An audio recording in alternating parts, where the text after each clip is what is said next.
We will resume recording. There we go. So as I mentioned, I'm our Eastwood Civic Association president. I've only been in this role for a few months now, but this board of directors and the greater membership in the Civic Association have been really busy over the last 5 months, and engagement has really grown. So I wanted to take a pause and a chance to report back to some of the things that are going on locally, and specifically some of the maybe more challenging or controversial things that are coming down the pipeline that affect our community. So in our advocacy work, two of those things are our advocacy around the Metro BRT University line, and I'm thrilled to see that we have a spokesperson here from Metro who will be able to kind of listen to our discussion here and has been in contact with me over the last week and a half or so.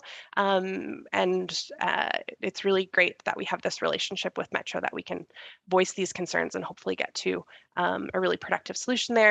The other piece is on train blockages and which our committee has had a lot of success with.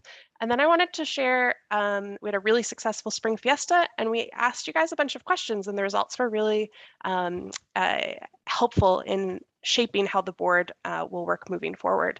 And then we'll close off with what's coming up down the pipeline after that.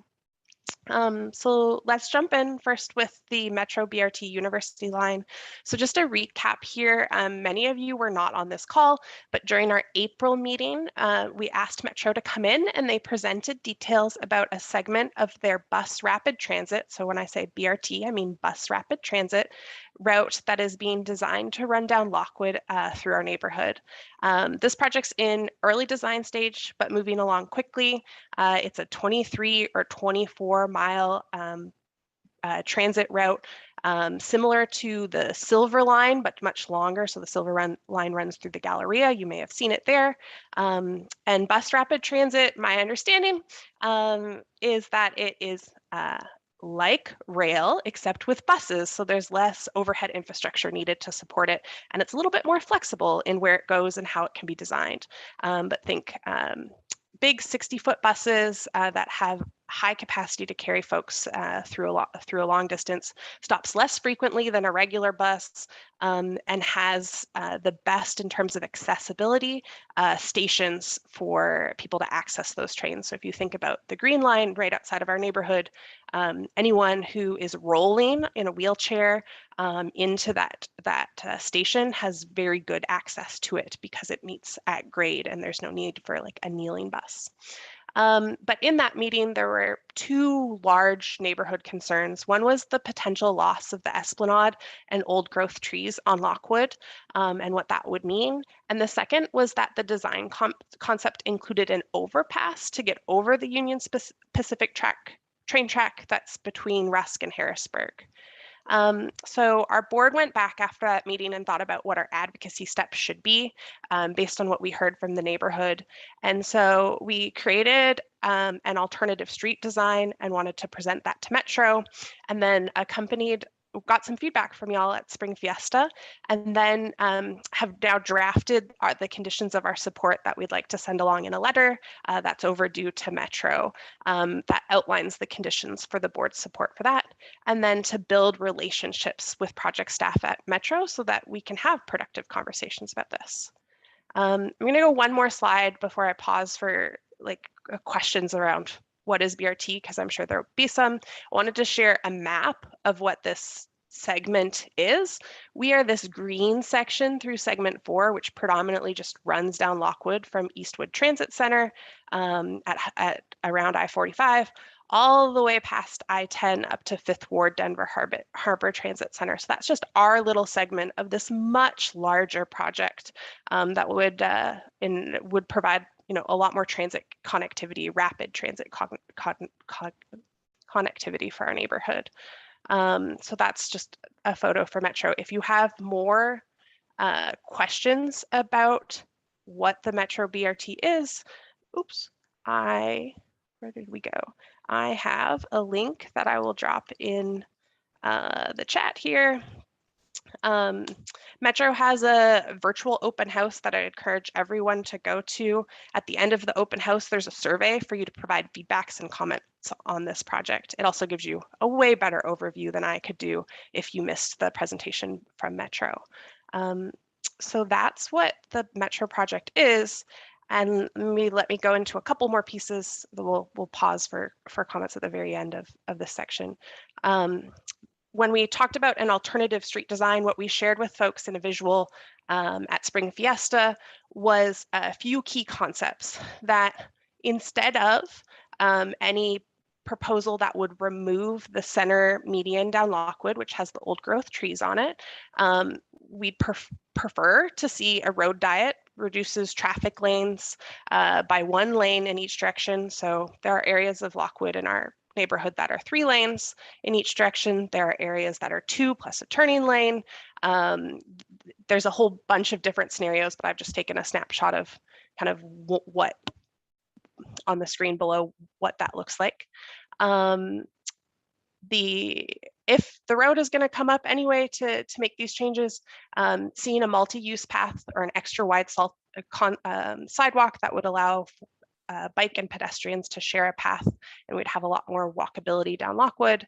And then a key point would be continuing softscaping. So that means maintaining that boulevard, but adding landscaping in existing right-of-ways to maintain that character of Eastwood as a tree-lined residential area that I think a lot of the neighbors spoke about valuing both in our last meeting and at Spring Fiesta. And just, it's really hard to see here, which is why at Fiesta it was a little better to see. But this is the full segment that runs through our neighborhood, and all the proposal for the street mix looks a little different depending on what that road configuration is. So we all know that Lockwood splits beyond Leland and turns into Ernestine and Lockwood. The transit center is on this side, so it makes sense that the buses would be on that side. In some areas we're 3 lanes, and in some areas like at McKinney, there's a turn lane the southbound direction, and then going northbound, there's a turn lane. All in all, this is the core concepts that I said before of road diet, maintaining the esplanade, adding a pedestrian pathway, so widening the sidewalk essentially so that it is more useful for bikes and people walking or rolling, and maintaining this character of the neighborhood as a tree-lined residential area. And then based on what we heard at Fiesta is, although there are many folks who question why we would have this project, knowing that this project is very likely to move forward on Lockwood, if the alternative that we've proposed as a road diet and that we'd like to share with Metro is more preferable or is preferred by the residents that we spoke to, the majority of the residents we spoke to at Fiesta. So with those things in mind, the last major challenge, of course, is how the bus rapid transit meets the Union Pacific rail line. For bus rapid transit to be rapid, it can't sit like we do for an hour for a blocked crossing, 8 hours. We'll talk about trains a little later. So Metro is looking throughout this longer segment on how to get over or under or around trains. So there is going to be, they'll have to figure out a way to do that in this area. In April, they presented the idea of an overpass, and the neighborhood was really concerned about that because of the size and scale of overpasses that we've seen in the past. So in our draft letter of the conditions of support for the ECA to support the BRT, we requested to see design alternatives to what this could look like, and noted that the initial preference, and this is a cautious preference because again, we're not engineers, we haven't seen any designs, Metro was not at that stage of design. Our preference would be for a small underpass. So everyone's familiar with the neighborhood. So if you think about the Polk Street underpass, just past Kroger and Milby is kind of the cross area there. It's a relatively small underpass. It doesn't impact, it doesn't look massive in the neighborhood, I guess. And then other pieces I think I covered already, but protect those existing boulevard and old growth trees in favor of a road diet to provide that lane in each direction that the BRT requires to be successful. The addition of a multi-use path, completing this with an existing city right-of-way. All the maps that we looked at measured existing right-of-way, so we think that that's really possible. And then focus on softscaping to make sure that the project fits with and serves to actually improve, which I think is a really great upside of this project, the natural characteristics of Eastwood. And we talked as a board about what that meant, and it's a historic tree-filled, vibrant residential neighborhood. So that's what the board has been up to there. I think that's the end of this segment. So I'll open it up to questions or comments there. Danielle, if I may, go ahead, Jeanette. I wanted to just say that thank you so much for all of the work that you and the community have done, especially with the renderings. And I look forward to receiving that letter with that information, and then we can discuss next steps. I do want to make everyone aware that we are having 2 public engagement meetings coming up in July. The first one will be held on July the 13th. And it will be from 6 to 8 p.m. held at Baker Ripley House on Navigation. And that is a general meeting. And then we also have one on July the 14th, also from 6 to 8 at the HCC Felix Fraga Academic Campus. And that will be targeting Spanish as a first language residents of the East End. So we hope that you all can join us. We're currently working on marketing collateral to promote the meetings. And once I receive that information, I will forward it to you via email so that you can help disseminate that within the community. And we hope that you all will join us to give input at that time. I will also put my information in the chat room in case any of you would like to follow up with me. You're always welcome to do that. And then I have to hop off because I do have another meeting right after this, also virtually, thankfully. But thank you again for giving me the time to say a few words. And I really look forward to working with you all. Thanks, Jeanette. Paul, I saw your hand go up, and then I'll go to Lisa. Yes. Is Jeanette still on the call by chance? Is she gone? I am. I'm still here. Okay. So correct me if I'm wrong, because it's my understanding, well, I have heard, it's not my understanding, I have heard that Union Pacific is considering elevating the track behind just north of Rusk so that it doesn't interfere with that grade traffic. How would that, if true, how would that impact, obviously, the plans that we have here now? That's a good question. I have no personal knowledge of that at this time, but I will be happy to look into that. And we'll make sure to provide more information as a follow-up to Danielle in an email. So let me get back to you on that. All right, thank you. Lisa. Hello. Hi. Thank you for taking my call. So I would like to preface this by saying I'm 100% with keeping the tree-lined streets. My family, the house that we have, has been in our family for 4 generations. And I heard that you mentioned that you spoke with the residents that attended the event. But are these homeowners that are within Lockwood? Have you spoken to the residents that are along, and the business owners that are along Lockwood? You know, there are some of us that have experienced 2 takes already. And, you know, I am all for keeping the trees. I'm all for self-scaping. I'm all for increasing, you know, the safety for pedestrians, right? But also too, there are us that have suffered 2 takes already. So an additional take, that affects our homes. We've already, you know, suffered. And there's no other word for it, because we don't have a choice of what's already been done 2 times already to remove land because we're located off of Lockwood.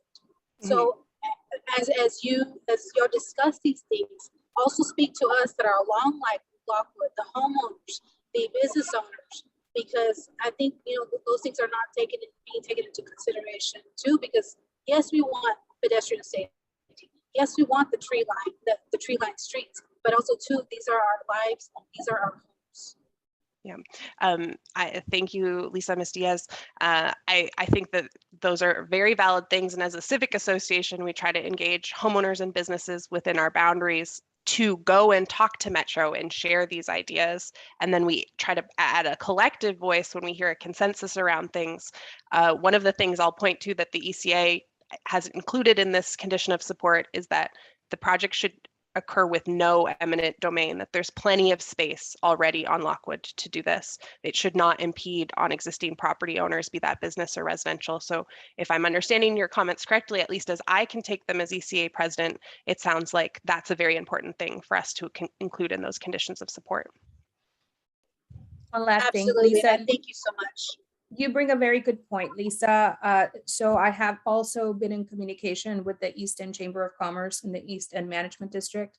And I am working to organize a meeting specifically for business owners in the community.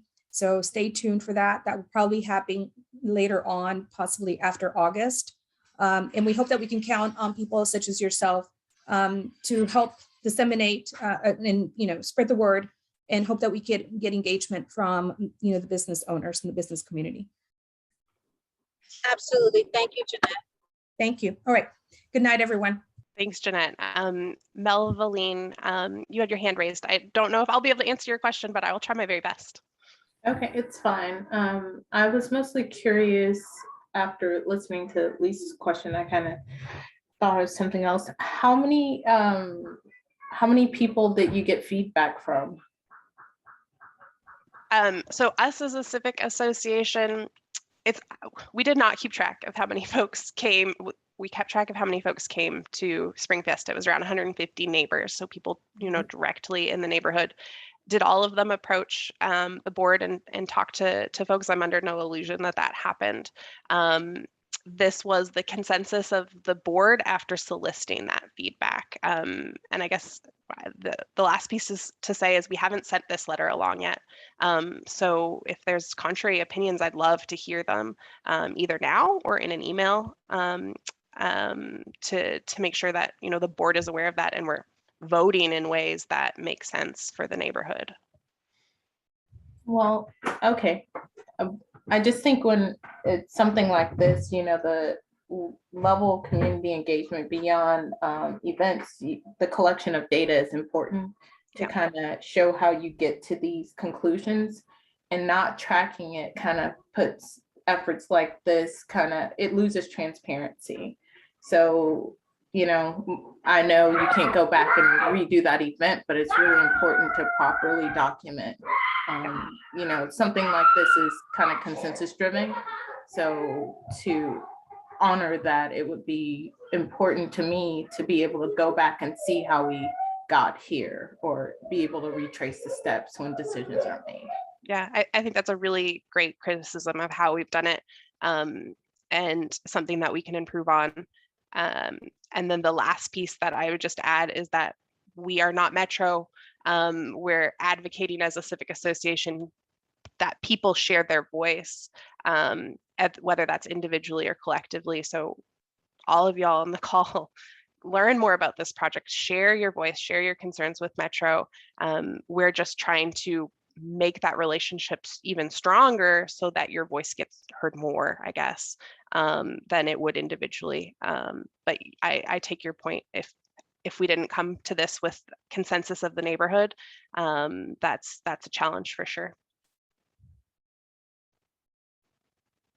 Okay, any other questions on this piece? Paul, I see your hand up again. Go ahead. Sorry, I guess my question was for Lisa Diaz, if I can. Just, you said you had two eminent domain property. Yeah, you had property taken twice via eminent domain. I'm just curious what two occurrences those were. The first one was when I was younger, so I wasn't really familiar with that. I was a child. It was probably maybe like in the 90s, if I'm not mistaken. I'll have to ask my dad, but currently we are in the process of one with the city, and so they're doing along Lockwood. They're trying to extend some of the sidewalks and some other things, drainage, and it's a project they're doing also too, is one I discussed, and I think it was in the maybe April meeting, where they're trying to do like a roundabout there in the center of Canal and Lockwood. So it's things like that. And so my property is all along Lockwood, and so it was one of the properties that I personally know of. I don't know about the other ones, but they have the orange markings on the corners of Lockwood of some of the things that they're taking. And again, mine happened to be one of the ones that suffered from that take. So I think if I'm understanding correctly, the current one, Lockwood at Canal, outside of the boundaries that we serve as the Eastwood Civic Association, but still our neighbors affect us and could, is something we want to protect our neighborhood from as much as possible as well. So I hope that answers your question. Paul, Lisa, thank you for sharing that information. Clay, I see your hand raised. Hey, everybody. Danielle, this is a question, I guess, for the board. Do we know on what timeline you're looking at finalizing this condition of support letter? How soon that would be decided and sent? Or do we have any idea on when Metro might give any sort of official consideration to that letter? So I talked to Jeanette one-on-one last week after the board voted on the letter and what it should contain. We actually said that I should have sent it on last week, and I have not, partially because of my schedule, but also as I started thinking about this meeting more and more, and that we were going to present an update on this.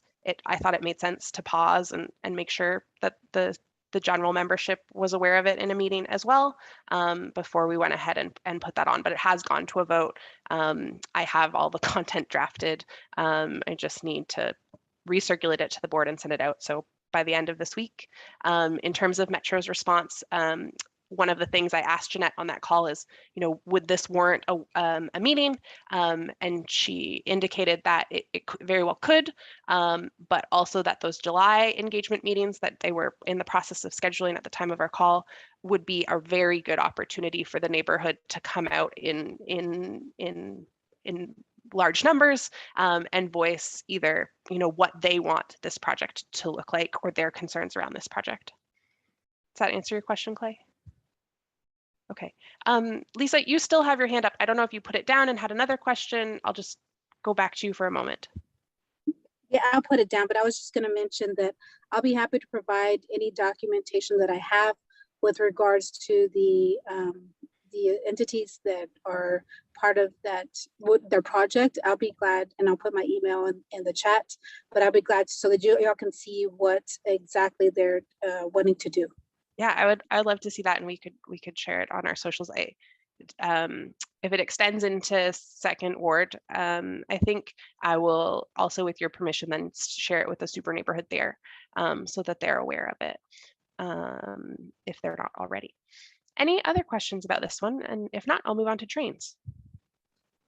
If I can pop back in with a follow-up, talking about the board vote that happened recently, is there any way that the board as a group has a way that they can kind of give an email update after the board meets, like here to the general meeting membership? This is what we talked about. This is what was on our agenda. This is what we decided. Here are actions we're taking, and here's our next meeting. Something like that, so that the general membership can kind of be aware of what happens on those off meetings. I think that's super valuable. Kyle, you're on the call. I'm going to ask you to record that piece. One of the things that I will do at the end of this meeting is share the minutes for those, because they were just finalized, so that you can see what we discussed there. And in the future, I've always been hesitant to send you guys more MailChimp email blasts than you get right now. We don't send a lot. We send about 1 or 2 at most a month. So I'm always hesitant to do more, but I think, Clay, what I'm hearing from you is, our board meeting is always essentially the week before this meeting. If we just sent the link to the minutes to the board meeting in advance of this meeting, that would help with transparency, and remind folks that those are available online. And then if, like, for example, in May, when we didn't have a meeting, we just had Spring Fiesta, but we had a board meeting. If that board meeting minutes were shared in an email that reminded about Spring Fiesta, that would be a way to go. And in August, when we don't have a meeting, we could send one email there with those pieces. So I'll take that back. I think that's something we can easily implement. Okay. Moving on to trains. So this is the second segment that this board has been very active on in terms of advocacy. And Lindsay, I took some creative freedom with this, and because you've been away, and added, to give people an overview, we started this committee in January of 2022, and we started it because of Lindsay. And she's been everything that there is behind it. All of the push has been a group effort, but the push comes from Lindsay. She's the one that motivates us to work on this. And honestly, I can't see a scenario where we'd be where we are today without her. So the purpose of this committee at the highest level is to advocate for respectful train operations in Greater Eastwood. And so that's operations that move trains through the neighborhood quickly and quietly. I think that gets to the crux of what we're doing.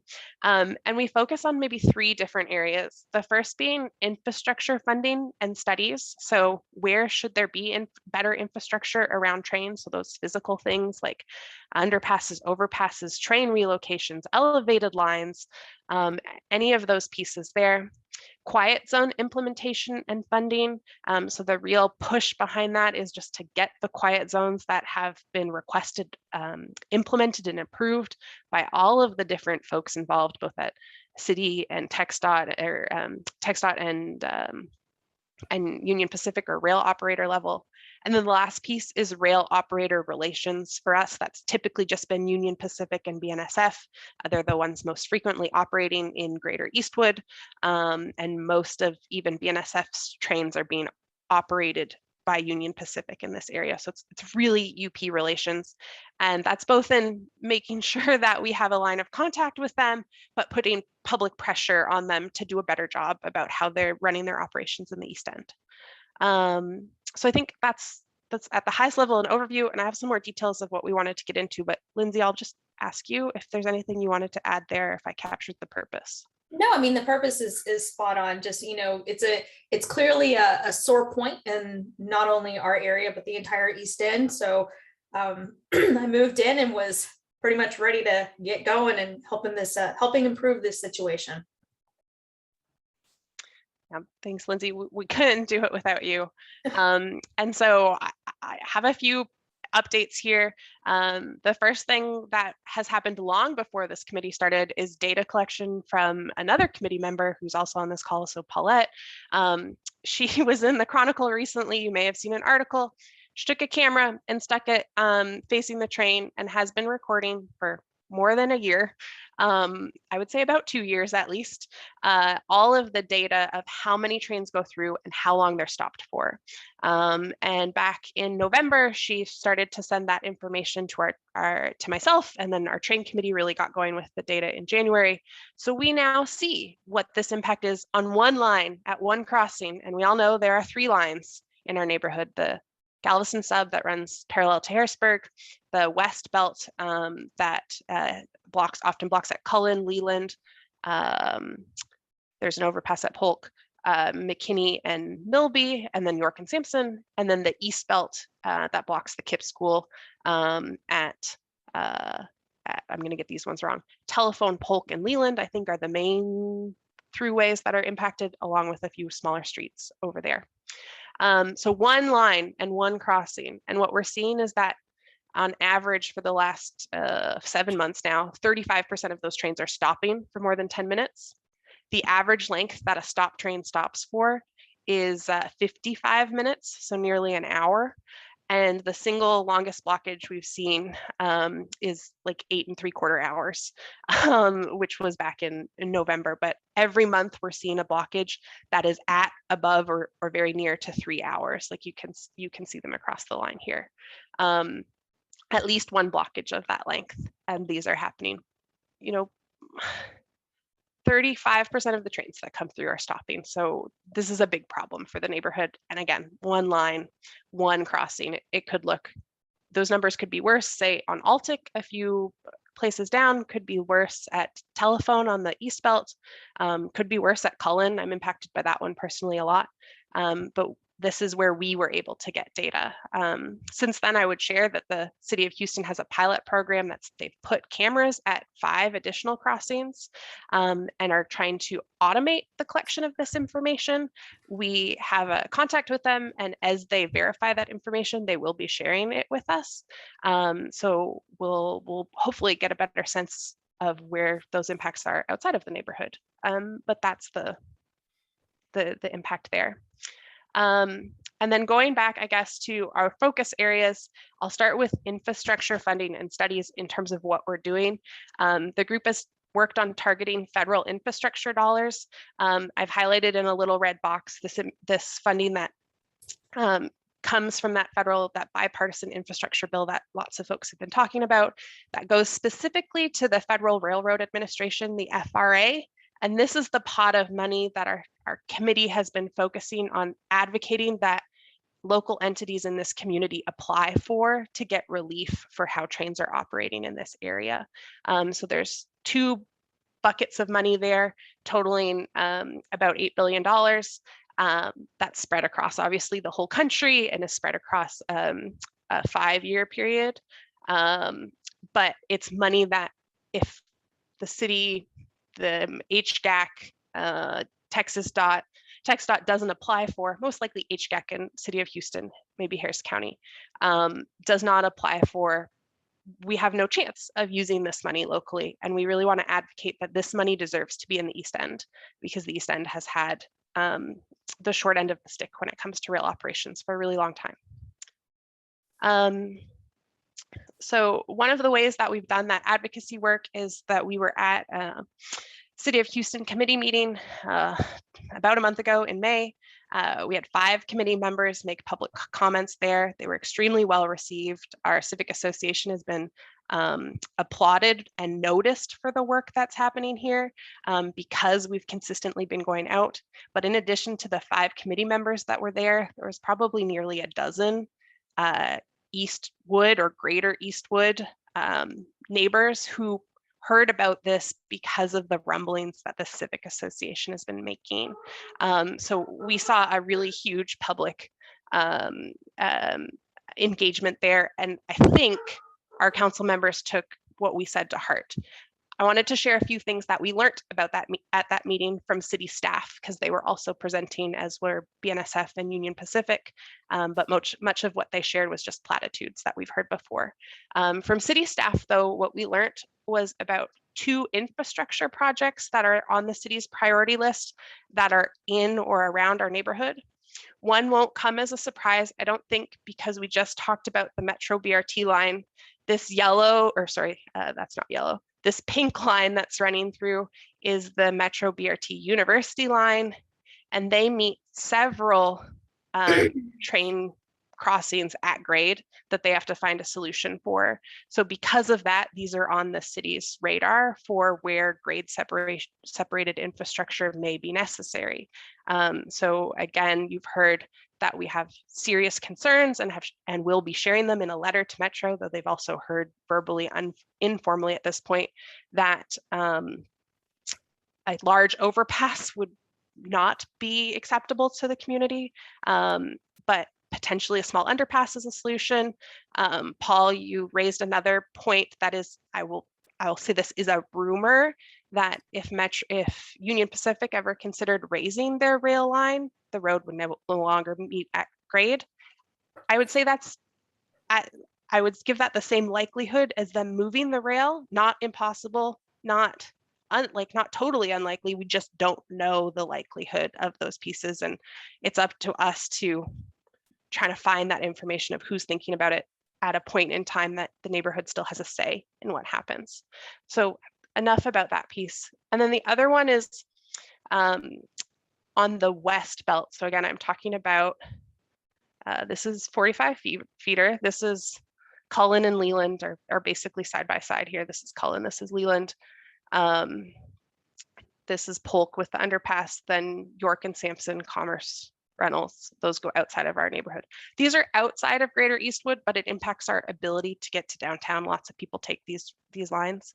The city's proposal here and their priorities are an underpass at York and Sampson. This is coming up in conjunction with the I-45 expansion. So, oh, I always forget the acronym, NHIPP, the highway project for I-45. So it's likely we will eventually see an underpass there. This could be money they apply for through the federal infrastructure dollars I just shared, and an underpass over further out for our neighborhood, but still a connection over to the freeway at Commerce there. There's no changes to Cullen, no changes to Leland, just an upgrade to their gates there. And then in this proposal, a closure of 4 streets. Although Sampson says a closure, it's just really the combining of York and Sampson. There's still a throughway right there. But Milby and McKinney in this proposal would be closed where they meet that west belt. So that's, on this one, this is not Milby at the Galveston line, so not Milby at the Ironworks, but Milby between McKinney, Milby, between McKinney and Polk, essentially, there, and then at McKinney as well. Lots to keep in mind about what that would look like, and we haven't seen concrete proposals. We just saw these photos from the city of Houston about what their priorities in our area were. So regardless, 2 projects City of Houston's aware of that they see as priorities, and this was 2 of 4 that they presented in that meeting. The other piece I wanted to share was on quiet zones.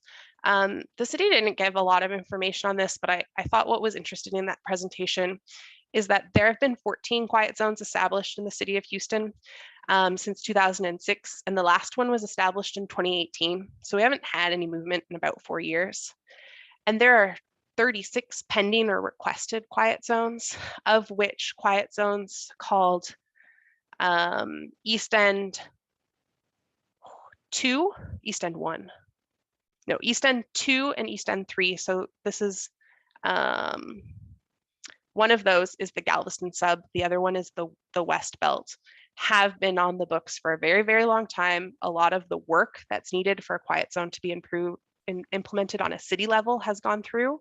But Union Pacific, it says this in very small things, is that there's pending railroad work or railroad approval of those. So we've been told from the city the holdup on quiet zones on the east side of our the west side of our neighborhood is the railroad. And that's something for our committee to continue to follow up on. And then I'm sure Lindsay will have us doing when we get back into things later this month. And then the last piece I just wanted to share is that our advocacy is getting attention in the last, we've been in the newspaper for the last 3 months or media. These are 4 different examples of that. I'll drop the links into the chat as well. But that's really important to keeping up pressure on local officials to do something about the issue, and also on a corporation with specifically Union Pacific to not get by operating as the East End as a parking lot, as a lot of people have succinctly put it, without neighbors raising a voice that it's not okay with us, that they're supposed to be good neighbors to us too. And I think those were the pieces there on trains. So I'll pause here. Maybe Lindsay, I'll kick it off to you. If there's something I missed, I'll ask you to share about the task force that you've been invited to join, if you could. Yeah, so we've been, I mean, as y'all know, we've been really, really involved here in trying to get a lot of momentum built. We've got a lot of attention from the May 12th meeting we had with the joint committees in the city of Houston, which had the railroad representatives. So I just want to reiterate, thank you to Danielle, Paulette, Kyle, and Clay for speaking at that meeting from our committee. It was a fantastic turnout from our team. And what we what we did is we got a lot of attention and got notice from especially Councilwoman Alcorn, noted specifically our concern and was able to reiterate our need for a plan. And not long after that, I was invited to work with the East End Management District to form a cohesive plan for the entire East End. A little bit more than just like the East End, but overall the East End. And so that meeting is going to happen this week. But we are continuing to push the city on, train horns and getting funding for, quiet zone infrastructure. And it sounds like some of that's being heard based off of Gloria's update. So pretty excited to hear that.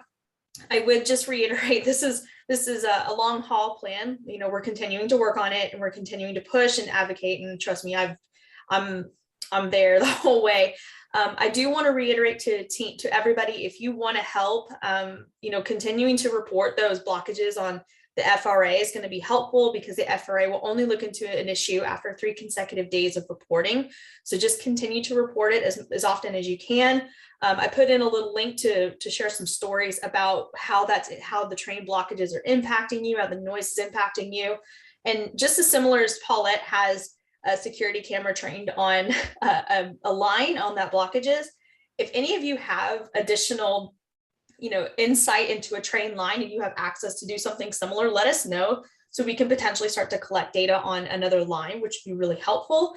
And then of course, if you want to help, you can reach out to info@eastwoodcivicassociation.org, to participate in meetings, speak to council, continue to report train blockages, and then share your stories to help keep the voices going. Thanks, Lindsay. A really great summary of how to stay involved, folks. Tim, I see your hand raised there. I'm just wondering if there's any way to get the city to put up signage. I'm thinking about the Cullen Leland crossing. There's a way of getting around it that many of us know.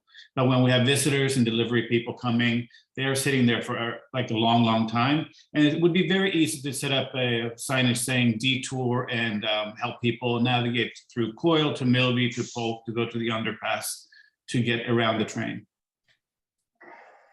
I think that's also a great idea, and that is something that we could work with the railroads to pay for, because that road is also in a bit of a mess. So improving that road could do a lot to alleviate the traffic. I just wanted to maybe provide some information on that point. We're lucky to have a really great relationship with East End Management District. They've recently hired someone into a train safety role. His name is Jack Hannegriff. He previously worked with the city of Houston and also HPD in a former pre-retirement life, I think. But Jack, one of the things that he has looked at is on this pilot project where they're taking the camera data, the city is taking camera data, is how to feed that both to first responders, so police, fire, ambulance, and then feed that to wayfinding for folks that identify, hey, there's a blockage right now, and here's your alternative. And we also asked him about specifically signage on wayfinding for ways around specific blockages. And one of the things, he took that further. He said, well, I also should look at the timing of our traffic signals, the stoplights, and make sure that if a bunch of people are routing that way, that they're not just going to get stopped at, say, Scott Street, where the timing of that signal shifts depending on if the BRT or the light rail goes through. So I will continue to bring that point up. I think it's a good one, Lindsay, for us to note. But I do also feel very confident that that's on the agenda of the management district with Jack Hannegriff, and he does still have a foot in the city on their special projects teams there. Really great suggestion, Tim, Stephen. Any other questions on train?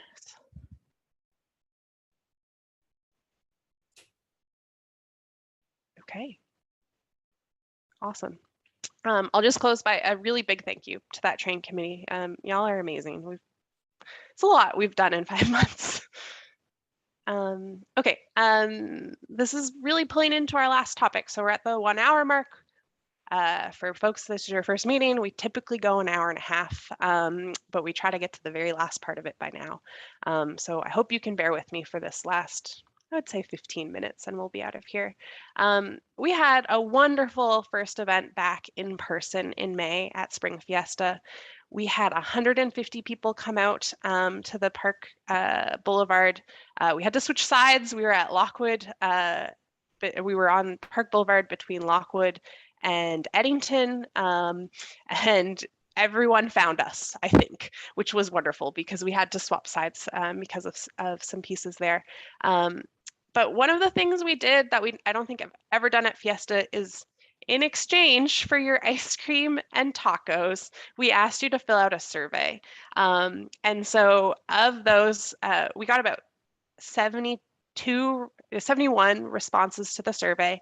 That's about 1 response per household, which is who attended, which is wonderful. And what we learned about you was really intriguing. We had a really good mix of residents who have been here for a really long time and who are newer. And we also pulled in about half of people who had never didn't know what the ECA was or had never been to one of these meetings, which I hope is why some of y'all are here today. And so it's important. It's clearly important that we continue these in-person meetings. And obviously through COVID, we lost that a little bit because we didn't host in-person events for essentially 2 years. So really excited to get back to that.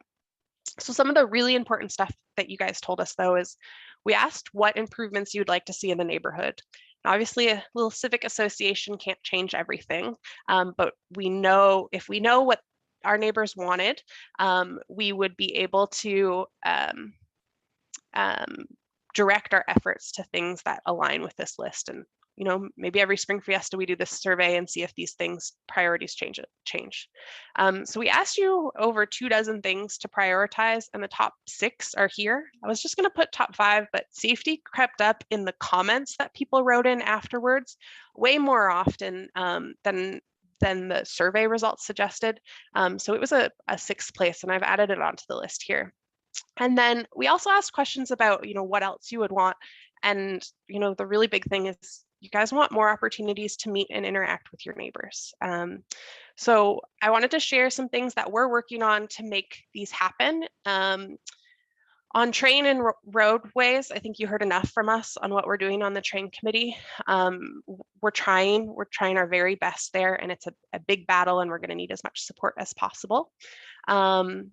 In terms of sidewalks, this was mostly about sidewalk maintenance. Everyone's aware of the conditions of most sidewalks in the neighborhood.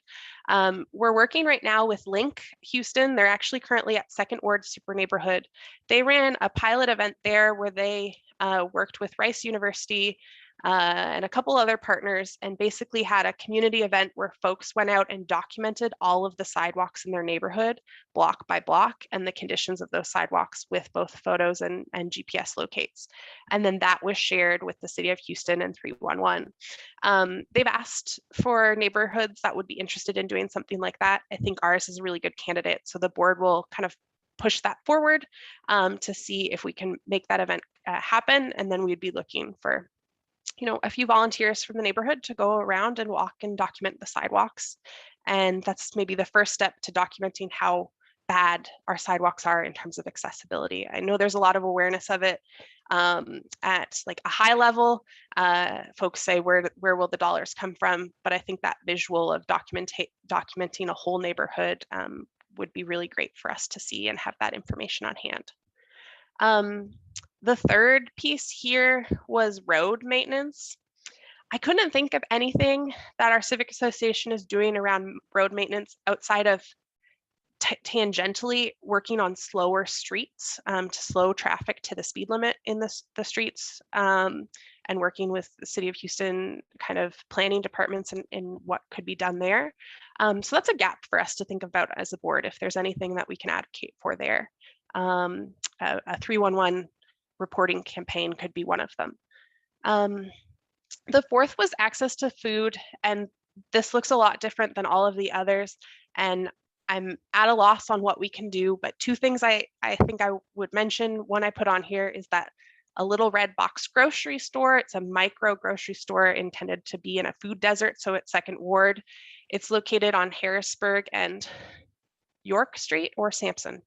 York, I think. Right behind How to Survive Land and Sea. if you know where the bar is there. Yeah, thanks, Reese.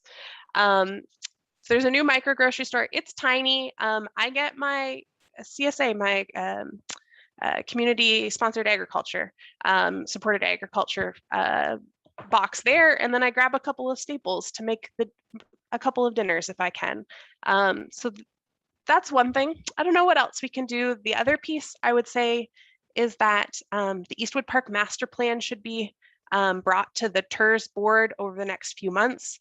And when it goes to the board, one of the things we'll be looking for is if a community garden is included in there. And that's maybe the other way we could advocate for access to local food. And then it's just the other piece is getting more businesses in the East End, but not to serve the community better. In terms of cleanliness, a really timely thing later this month, and I'll share the date later, there's an Eastwood Park beautification event. I'd encourage folks to come out. It's another chance to meet your neighbors and beautify a space that we all love. And then in terms of safety, Paula Sullivan brought to my attention, and the board is now working with HPD to have a catalytic converter etching event, because theft of catalytic converters is really high in Houston and in our neighborhood. So watch your inbox for a date for that and our social media. There's some logistics we still need to work out to make that happen, but I think that addresses safety in one way. And we're also looking at how we can work with our police forces for better crime statistic updates that we used to have at these meetings that I think have gone by the wayside for the last year or so. And then building up our events. So maybe I saw a hand raised, but I don't know who it was. Maybe I'll pause there and ask if there was questions about what y'all wanted to see. Oh, hey, Danielle, one of them was me. I just wanted to say about the sidewalks. I've been going to these sidewalk summit meetings that the city is holding. And I'm sure most people know, but maybe some don't, that your sidewalk in front of your house is the owner's responsibility for maintenance. And so that's partly why we have such bad sidewalks, is because we don't have taxpayer funded sidewalk maintenance. But they, with this sidewalk summit that they're having, like a meeting probably once a month, they talk about grants for sidewalk projects. A lot of them are related to mass transit stuff. So if one side of the street, if both sides of the street have sidewalks and one side is good and the other side is bad, maintenance wise, then that is not going to be something they can spend money on, because for them, they only need one side of the street to have a good sidewalk. I don't agree with that, but that's how the grant works. I'm not sure. I'm not an expert on this stuff. I just kind of repeating what I heard at the meeting. Yeah. And I have some more information on sidewalks too, Kyle. I think it's going to definitely be a next point of discussion on like what we can do about it. Walker is seeing that right now. We're about to get one side new sidewalks, I think. And I don't think it's my side. I think it's the other side. Yeah, but let me know whenever you do your sidewalk hunt, good ones and bad ones. I'm on board. Yeah. Tim, I see your hand raised. Hey, just wondering, has anyone heard anything about any planned improvements or rehab of the Kroger on Polk and Cullen? I have not. I will ask other residents. Anyone?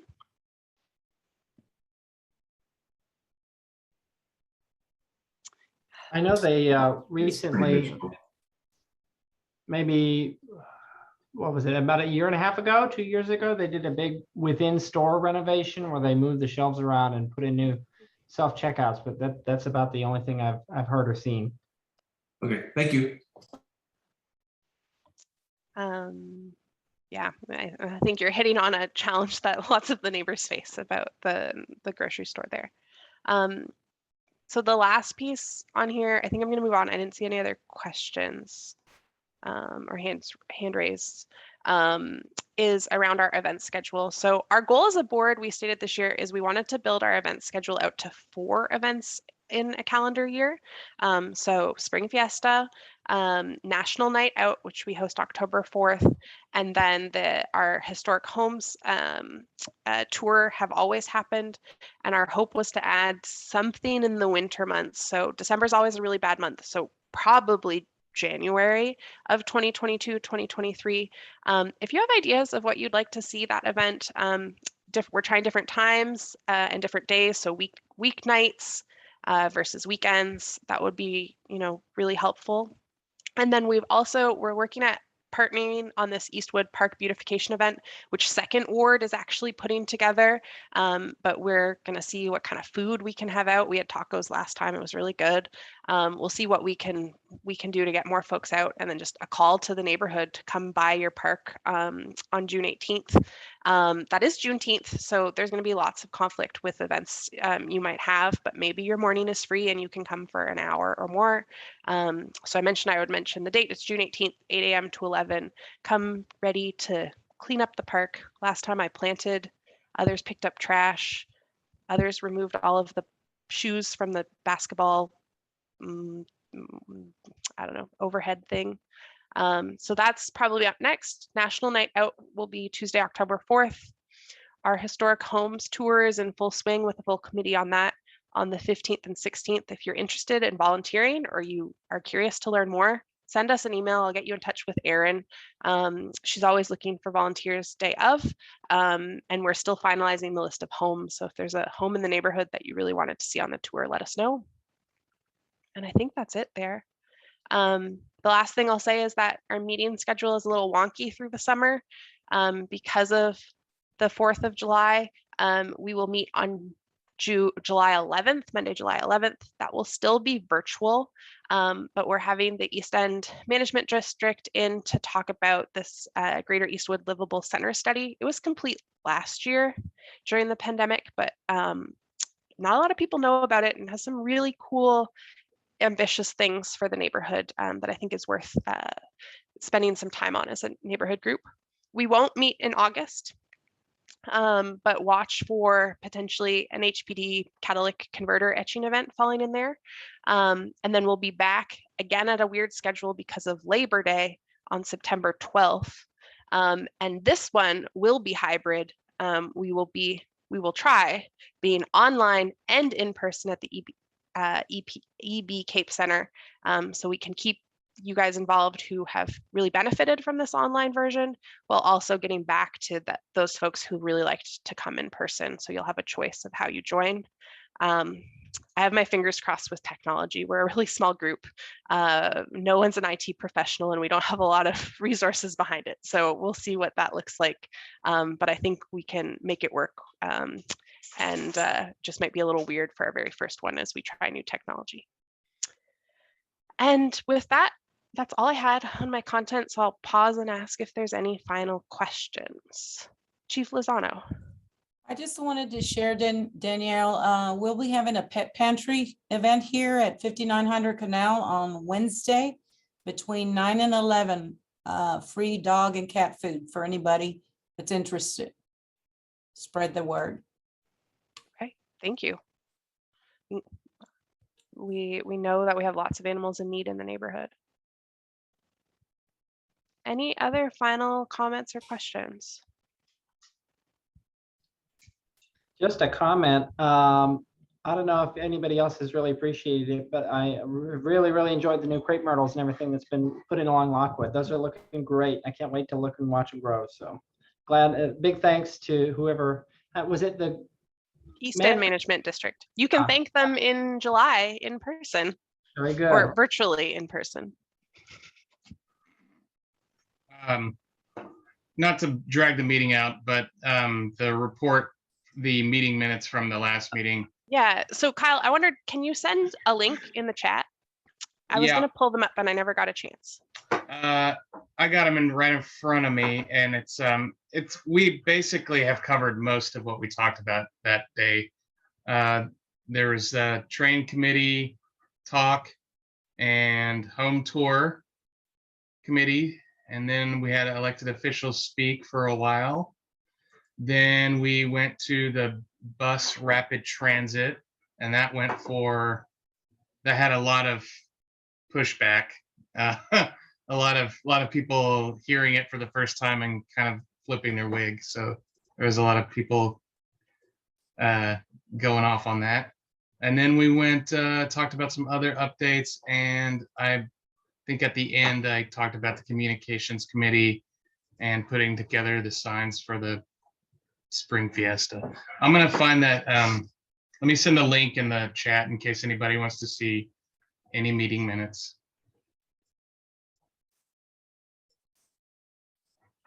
And there you are.